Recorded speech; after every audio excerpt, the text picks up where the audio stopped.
네, 오늘 창세기 계속해서 창세기 말씀을 통해서 하나님과 동행한 사람이라고 하는 제목으로 여러분들과 말씀을 나누려고 합니다.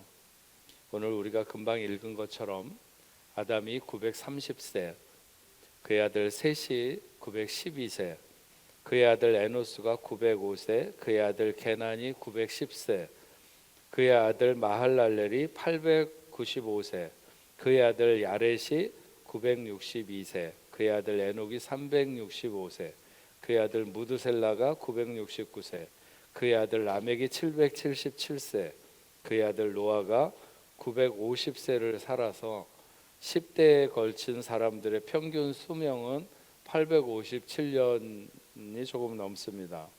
만약 여기서 에녹을 제외하고 그들의 평균 수명을 따진다면 그들의 평균 수명은 912년이 조금 넘게 됩니다. 하나님이 일찍 이 세상에 두지 않고 데려갔다고 나오는 에녹을 제외하면 그들 10대 아담으로부터 10대에 이르는 사람들은 대강 한 1000년에 가까운 시간들을 살았다고 볼 수 있습니다. 그런데 그 중에 그 누구도 그가 하나님과 동행했다고 하는 이런 표현을 사용하지 않았습니다. 대부분 그냥 지내며, 그래서 아담은 셋을 낳은 후 800년을 지내며 자녀들을 낳았으며, 셋은 105세에 에노스를 낳았고 에노스를 낳은 후에 807년을 지내며 자녀들을 낳았으며 그는 910세를 살고 죽었더라. 이런 식으로 이제 표현이 되어 있습니다. 그런데 오직 에녹에게만 대해서 하나님과 동행했다 이렇게 말하고 있습니다.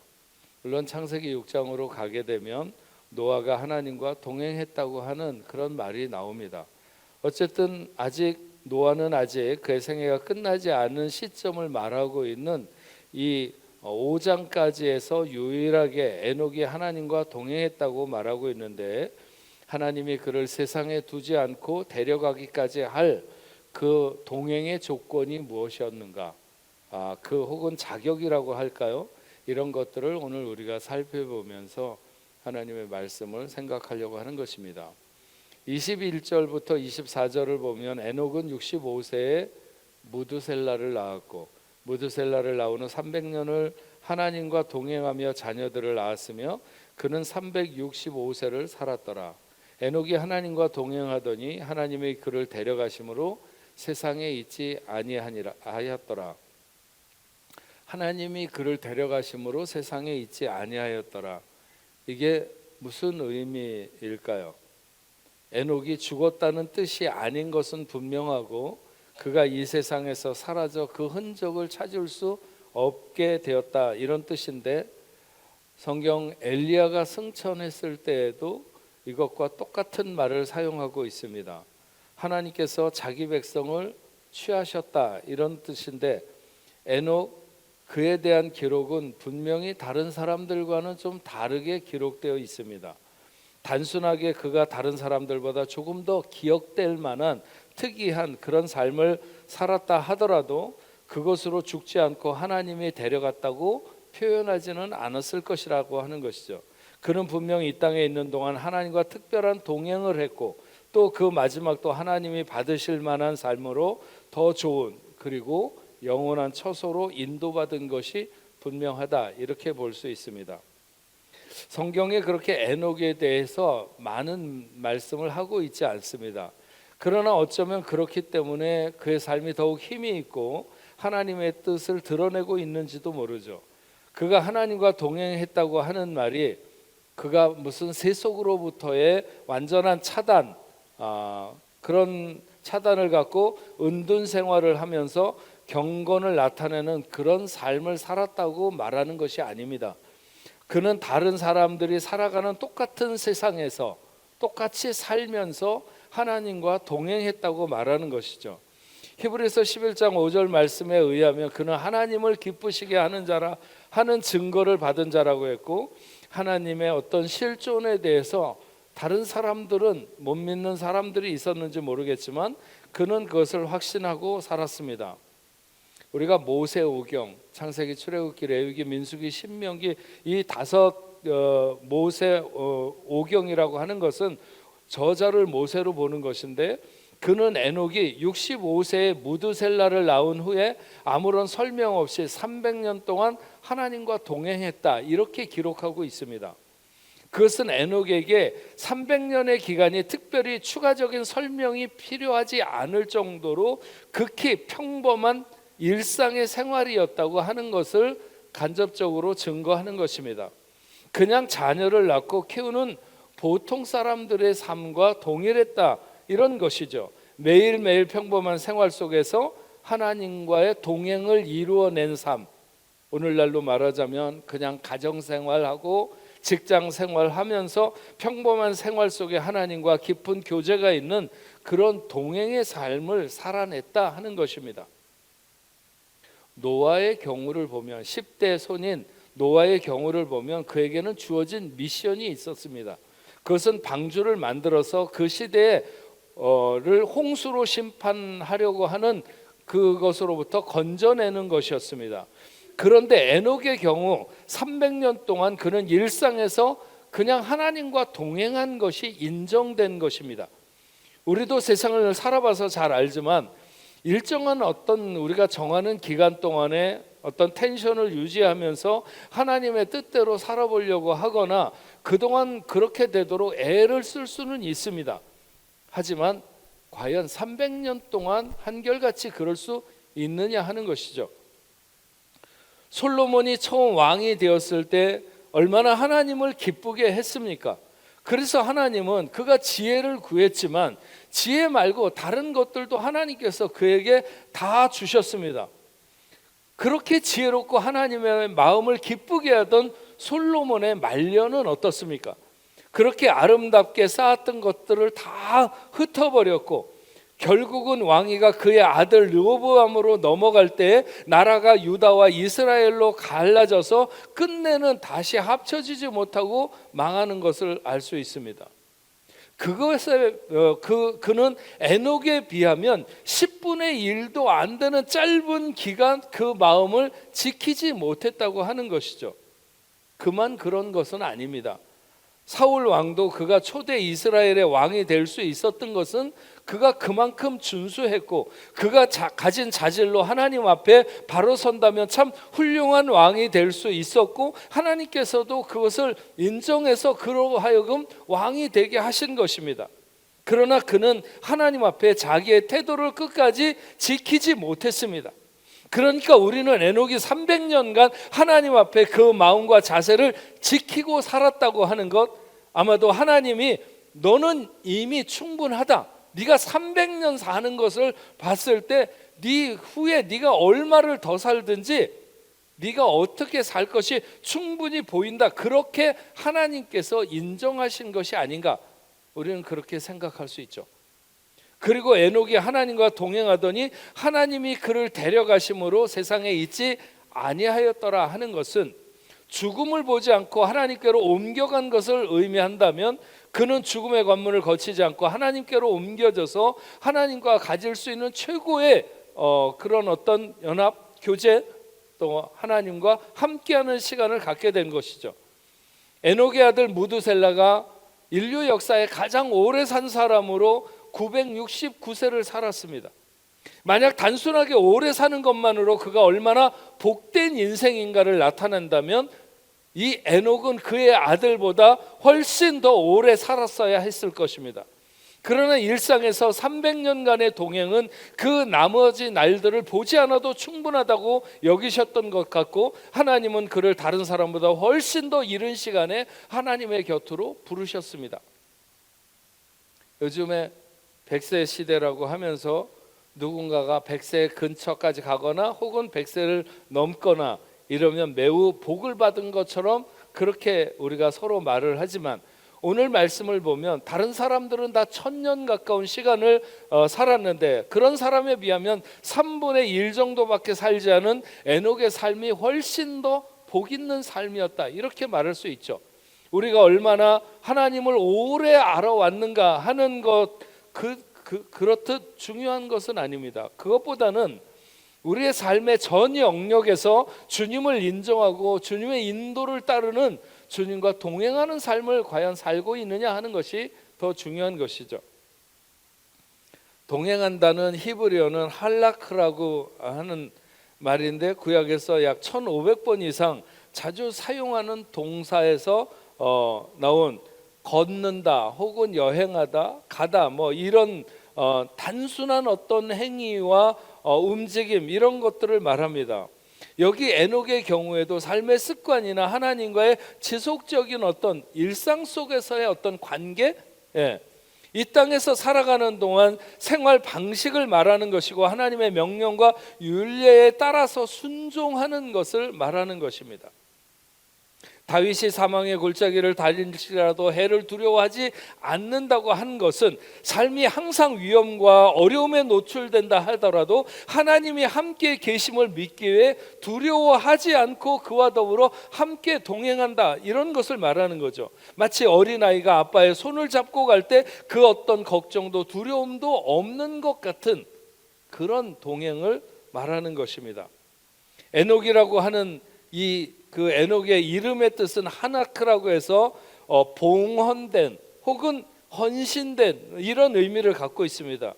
그의 이름은 그가 하나님께 봉헌된 삶을 살고 헌신된 삶을 살 것에 대해서 혹은 살았음에 대해서 나타내고 있다고 봅니다. 그럼 그런 그의 헌신이나 봉헌된 삶은 무엇을 기초로 해서 그렇게 될 수 있었는가 하는 것을 알아보려고 하는 것입니다. 가장 중요한 것, 에녹이 그렇게 하나님과 동행할 수 있었던 가장 중요한 키는 뭐냐? 그것은 그는 믿음의 사람이었다고 하는 것입니다. 히브리서 11장 5절에 이렇게 쓰여 있습니다. 믿음으로 에녹은 죽음을 보지 않고 옮겨졌으니 하나님이 그를 옮기심으로 다시 보이지 아니하였느니라. 그는 옮기기 전에 하나님을 기쁘시게 하는 자라 하는 증거를 받았느니라. 그러면서 6절에 바로 믿음이 없이는 하나님을 기쁘시게 못하나니 하나님께 나가는 자는 그가 계신 것과 그가 자기를 찾는 자들에게 상 주시는 이심을 믿어야 할지니라 하는 그 말씀이 거기에서 나오는 것입니다. 에녹에 대한 이야기를 하면서 믿음이 있어야 하나님을 기쁘시게 할 수 있다. 그러니까 에녹이 하나님과 동행하는데 가장 중요하게 작용했던 것은 변함없는 믿음이었다고 하는 것을 알 수 있습니다. 앞에서도 말했지만 300년이 비록 당시에 살던 사람들의 수명에 비하면 굉장히 짧은 시간이지만 그러나 그 사람을 지켜보기에는 충분한 시간이고 만약 오늘 우리들의 시간으로 대입해 본다면 어마어마하게 긴 시간이라고 말할 수 있는 거죠. 300년 동안 우리가 살지도 못하지만 똑같은 마음을 그 일평 그렇게 지켜가면서 살아간다. 그것이 얼마나 어려운 일이겠습니까? 그가 특별히 다른 조건을 갖고 신앙생활을 한 것으로 나타나 있지 않습니다. 그냥 자녀를 낳았고 가정생활을 영위한 평범한 가정의 가장이었어요. 그러나 그 모든 시간에 그의 믿음이 팽팽했고 단단하게 유지되었습니다. 하나님이 그를 친구 삼으셔서 더 찌들고 피곤한 인생의 시간이 오기 전에 하나님께서 당신의 집으로 에녹을 부르셨습니다. 우리는 조금만 바빠도 조금만 문제가 있어도 그런 일상을 핑계 삼아서 일관되어야 되는 믿음의 자세를 무너뜨리거나 흐트러뜨리는 경우가 얼마나 많은지 모릅니다. 하지만 과연 하나님 앞에서도 우리의 그런 삶이 핑계가 되거나 아니면 그런 태도와 자세가 용납될 수 있을까? 이 땅에서 하나님의 나라로 자신의 삶을 견인할 수 있는 동력을 에녹은 믿음에 두었다. 믿음을 가졌다고 하는 것이죠. 그의 믿음이 300년 하나님 앞에서 그의 삶을 견고하게 붙들어 주어서 하나님과 동행할 수 있었다고 하는 거죠. 믿음이 단단하지 못한 것은 마치 그리스도인들에게 흔들리는 이와 같이 그런 일을 가지고는 그 무엇도 씹어낼 수가 없는 거죠. 예수님이 하나님의 나라를 전하실 때 사람들은 예수님에게 계속해서 뭔가 기적을 요구했습니다. 하나님의 나라를 전파할 때마다 사람들은 그러면 당신이 우리에게 놀라운 어떤 기적을 나타내 보여달라. 그것이 바로 믿음 없는 세대의 전형적인 특징이라고 말할 수 있습니다. 그때 주님이 말씀하셨습니다. 요나의 표적밖에는 보일 표적이 없다고 하셨어요. 요나가 가서 복음을 전해야 했던, 하나님의 뜻을 전해야 했던 니느웨 사람들에게 무슨 표적이 있어서 그 사람들이 몽땅 다 그렇게 하나님 앞에 회개하고 하나님의 말씀을 받아들였느냐는 거예요. 니느웨는 3일 동안이나 걸어가야 되는 큰 성읍이었는데 요나는 단지 한나절을 걸어가면서 하나님의 뜻을 외쳤는데 왕에서부터 길거리에 지나다니는 개들까지 전부 다 하나님 앞에 회개하면서 하나님 앞에 돌아온 것을 알 수 있습니다. 그래서 요나의 표적밖에는 보일 표적이 없다, 이렇게 말씀하시고 있는 것입니다. 믿음을 갖지 않는 사람들은 늘 어떤 이유를 말하고, 믿음을 갖는 사람들은 그 이유를 뛰어넘어서 믿음을 갖는 것을 알 수 있습니다. 견고한 믿음이 하나님과의 동행을 가능하게 한다는 사실을 잊어서는 안 됩니다. 이 시대에 우리가 무엇으로 하나님과 동행할 수 있을까요? 견고한 믿음, 순전한 믿음의 사람을 보는 것을 하나님은 너무나도 기뻐하십니다. 자기 하인의 병을 고쳐달라고 주님에게 나왔던 어느 백부장을 주님이 얼마나 기뻐하셨습니까? 주님은 그가 자기 하인을 위하여 가진 마음을 너무 귀하게 여기셨던 것 같습니다. 아니, 보통 사람들은 하인이 뭐 그렇다 그러면 그 하인을 절로 치워버리고 다른 하인을 이렇게 두는 그런 시대에 마치 자기의 뭔가 정말 결정적인 어떤 그 간절한 소망이 있는 것처럼 하인을 위해서 그렇게 구하는 그를 너무 귀하게 여기셔서, 그래 가자, 내가 가서 고쳐주리라. 그때 그가 말하죠. 내 집에 들어오심을 내가 감당하지 못하겠사오니 그냥 말씀으로만 하옵소서. 그러면 내 하인이 낫겠나이다. 군사의 명령 체계를 보면 상급자가 오라고 하면 오고 가라고 하면 갑니다. 나도 마찬가지여서 내 밑에 있는 사람들도 내가 그렇게 말을 하면 그렇게 합니다. 전능하신 주님께서 말씀하시는데 어떻게 병이, 천하 만물을 창조하신 전능하신 하나님이 명령하시는 어떻게 병이 물러가지 않겠습니까? 그러니까 주님이 그냥 말씀만 하셔도 나을 것입니다. 주님이 그 사람을 볼 때 얼마나 기뻐하셨을지 눈에 그려집니다. 주님은 이스라엘 중에 이만한 믿음을 가진 사람을 만나보지 못했다고 했습니다. 얼마나 기쁘고 놀라운지 말로 다 못할 지경이라는 거죠. 좋은 믿음이 하나님을 기쁘시게 합니다. 에녹은 그런 믿음을 장착했던 것이죠.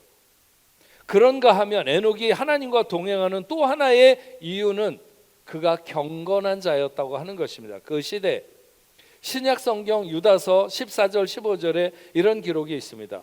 아담의 7대 손 에녹이 이 사람들에게 대하여 예언하여 이르되 보라, 주께서 그 수만의 거룩한 자와 함께 임하셨나니 이는 무사람을 심판하사 모든 경건하지 않은 자가 경건하지 않게 행한 모든 경건하지 않은 일과 또 경건하지 않은 죄인들이 주를 거스르려 한 모든 완악한 말로 말미암아 그들을 정죄하려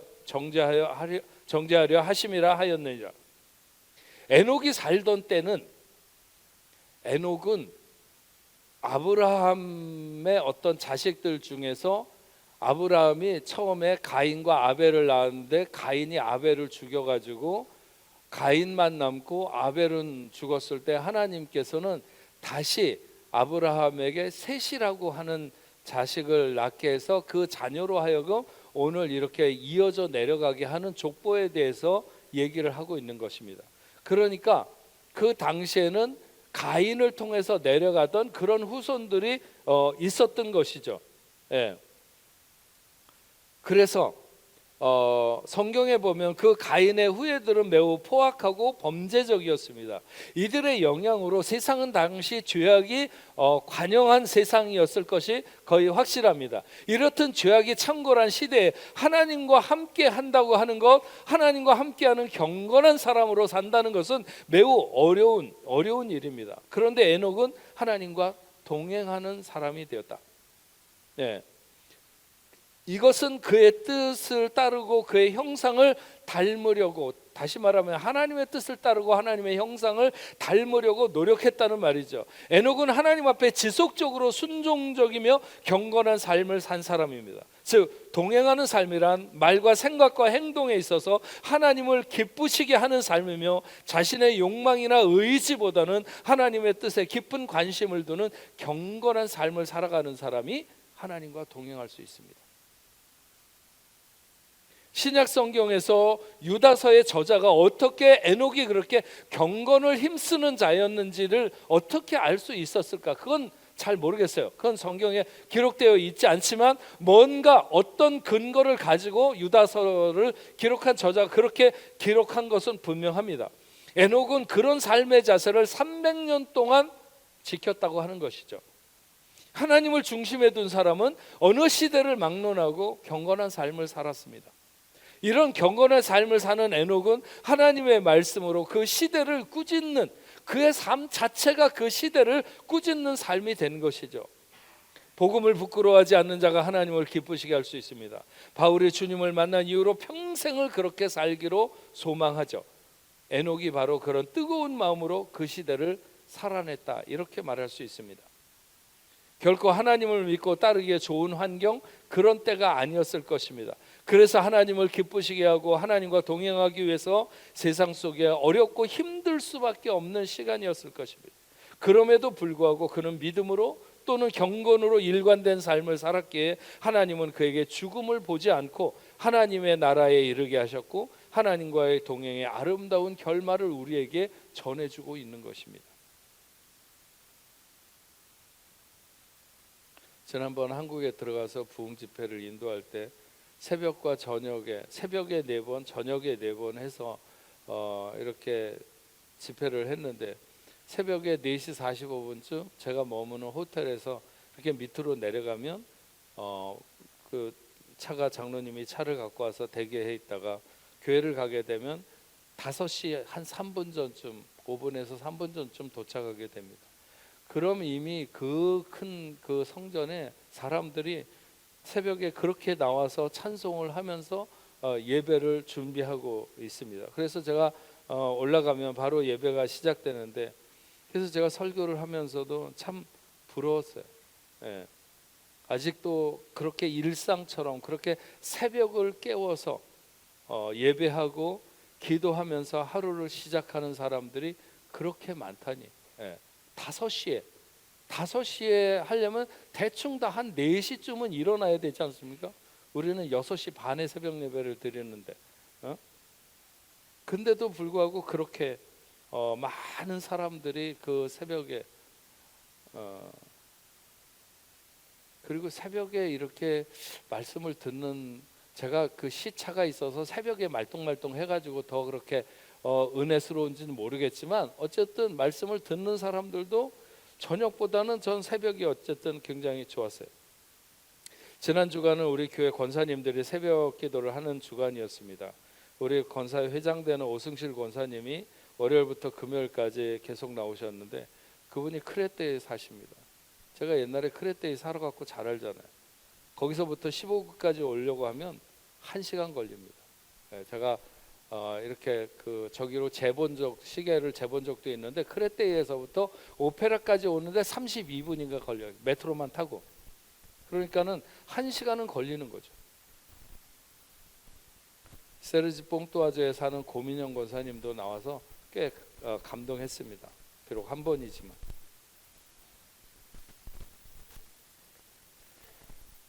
다니엘이 16살에서 18살 정도의 바벨론의 포로로 끌려갑니다.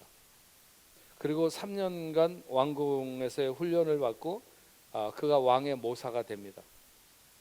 그는 거의 100세, 정확한 나이는 모르지만 한 100세가 될 때까지 그는 바벨론 왕들에게, 그리고 메대 왕에게, 그리고 더 나가서 바사의 페르시아의 왕에게 조언을 해주면서 나라와 왕이 위기를 만났을 때 그것을 헤쳐나갈 수 있도록 이렇게 길을 알려줍니다.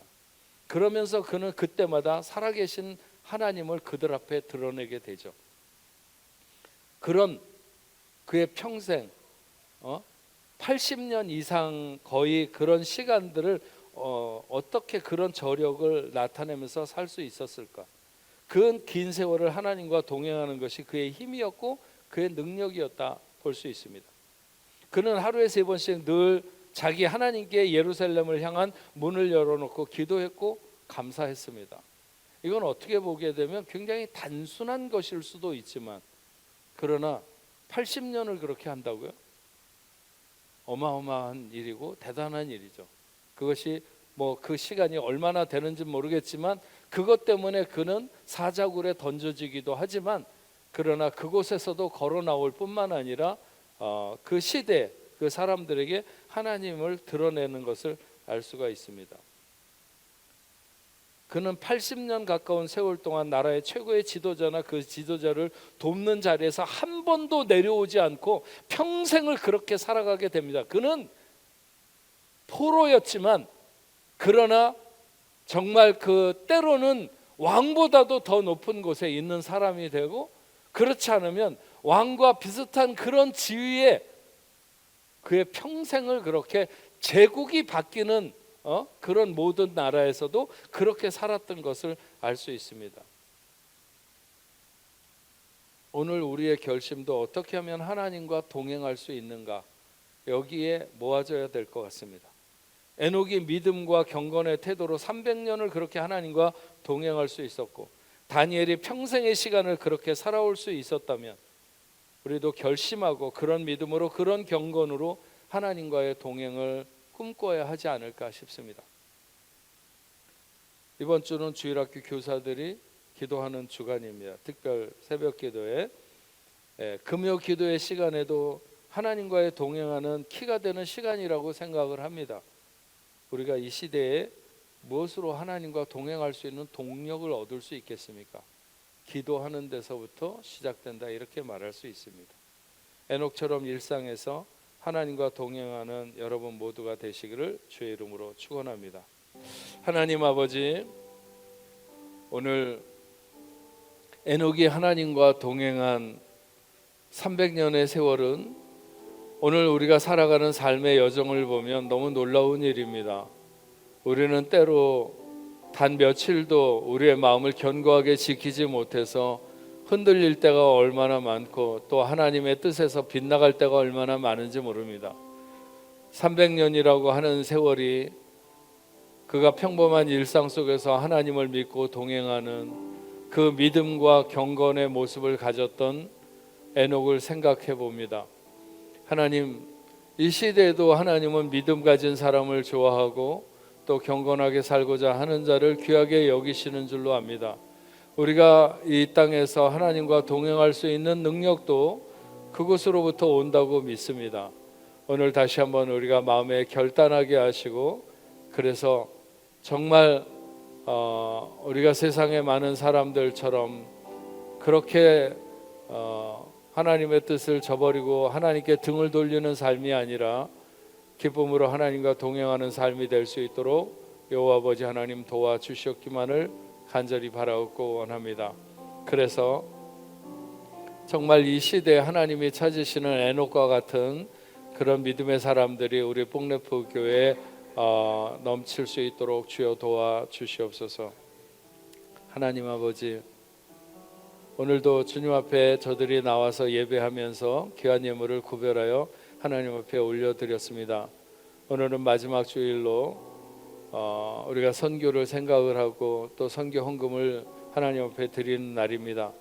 아버지 하나님, 온 마음을 다하고 정성을 다해서 하나님 앞에 예물을 드리는 모든 손길들, 특별히 선교 예물을 흠양하여 주시옵시고 11조로 감사 예물로 선교 헌금으로 주일 헌금으로 하나님 앞에 구별하는 모든 손길들마다 이 시대가 아무리 어렵고 힘들어도 하나님의 자녀를 하나님이 보호하시고 인도하시는 그 속에 살아가는 저희들 다 될 수 있도록 주여 도와주시옵소서. 저 땅끝까지 이르러 복음을 증거하는 모든 선교사들과 또 그 사역지 위에 하나님 함께하여 주셔서 어려운 시간에도 하나님의 나라가 멈추지 아니하고 자라갈 수 있도록 주여 도와주시옵소서. 하나님 아버지, 당신의 사랑하는 자녀들 중에 혹시 질병으로 인하여 고통받고 있거나 힘든 어려운 일을 만나서 괴로워하는 자가 있다면 주님 이 시간 찾아가 주시옵시고 예수 그 능력의 이름으로 명하시다 모든 질병이 물러가게 하시고 깨끗이 낫는 귀한 역사 있도록 인도하여 주시옵시며 저들 마음의 소원을 따라서 하나님은 저들이 원하는 바가 응답되는 귀한 역사가 있게 하여 주시옵소서. 하나님이 우리에게 무엇을 주셨기 때문에 우리가 동행하기보다는 하나님을 의지하고 소망하고 따라 나갈 때 하나님께서 우리에게 필요한 모든 것들을 채우실 줄로 믿습니다. 믿음으로 주를 앙망하며 살아가는 복된 자녀들 다 될 수 있도록 주여 도와 주시옵소서. 당신의 사랑하는 자녀들, 우리 복내부교회 성도들 중에 혹시 아버지 하나님 여러 곳으로 흩어져 있고 또 바캉스로 여행 중에 있다면 돌아오는 모든 시간까지 하나님 함께하여 주시옵시고 어디에 있든지 하나님 저들을 지켜 주시옵소서. 흩어지는 모든 성도들 한 주간의 삶에도 주님 동행하여 주시옵시고 다시 돌아와 하나님 앞에 예배하는 시간까지 저들을 보호하시고 인도하여 주시옵소서. 이제는 우리 주 예수 그리스도의 은혜와 하나님 아버지의 크신 사랑과 성령님의 감화 감동 위로 교통하심이 오늘 하나님 앞에 나와 예배하는 당신의 사랑하는 자녀들과 저들의 가정과 직장과 두고온 고국에 세계 만방에 흩어져 복음을 전하는 모든 선교사들과 사역지 위에 이제로부터 영원토록 함께 있을지어다. 아멘.